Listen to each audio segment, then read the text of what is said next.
দেখো তোমাদের হিরোইন আসছে। এখন আমরা মাঠে যাচ্ছি শুটিং করতে। হ্যাঁ, তো এই ছাগল বেচারাকে নিয়ে আজকে হয়ে যাবে নাকি ম্যাডাম একটা? বাপরে, কালো ড্রেস পরে যাচ্ছে দেখে তোমাদের দিদিভাইকে দেখে ছাগল ছানা ভয় পালায়। দেখো, হ্যাঁ, এই কত ভয় পাচ্ছে তোমায় দেখে। থাক থাক থাক, চলো এই যে যাচ্ছি আজকে স্পটে।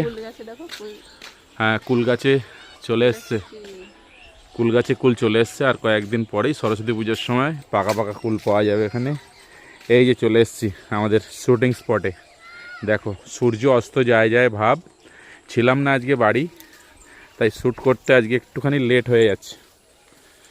তো বন্ধুরা দেখো আমাদের এখানে প্রাকৃতিক দৃশ্যগুলো কত সুন্দর।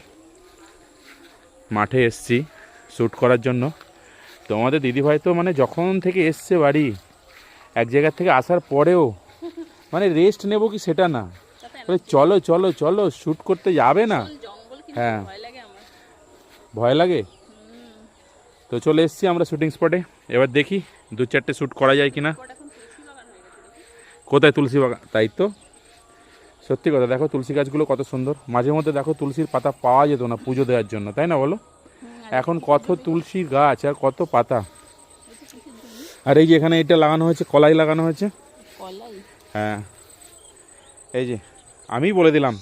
অনেকে ভিডিও বানায় বলে যে এইগুলো কী গাছ বলো কমেন্টসে কিন্তু অবশ্যই জানিও এগুলো কি গাছ। তুমি কোথায় যাচ্ছ আবার? হ্যাঁ, তুমি কলাই দেখছো না সেই কানে সুড়সুড়ি দেওয়ার জন্য সেই ঘুরঘুরিগুলো খুঁজছো? বিশ্বাস নেই তোমাকে? হ্যাঁ, দেখেছো কোনোদিন কলাই গাছ? তার মানে চেনে। দেখো তোমাদের দিদিভাই। তো চলো শুটিংটা শুরু করা যাক নাকি ম্যাডাম? হ্যাঁ, হ্যাঁ, সূর্যদেব এই যে চলে যাচ্ছে, আস্তে আস্তে চলে যাবে। তো সূর্যটা দেখো অস্ত যেতে কিন্তু খুব সুন্দর লাগছে। আর তার মধ্যে বিকেলের মাঠের এই প্রাকৃতিক পরিবেশটা অসাধারণ লাগছে। আর সবথেকে বেশি মানে আর কি বলবো, বলার কিছু নেই। সবথেকে সুন্দর যেটা লাগছে হচ্ছে এই যে তোমাদের ব্ল্যাক কিউটি। হ্যাঁ, ওকে ওকে ওকে।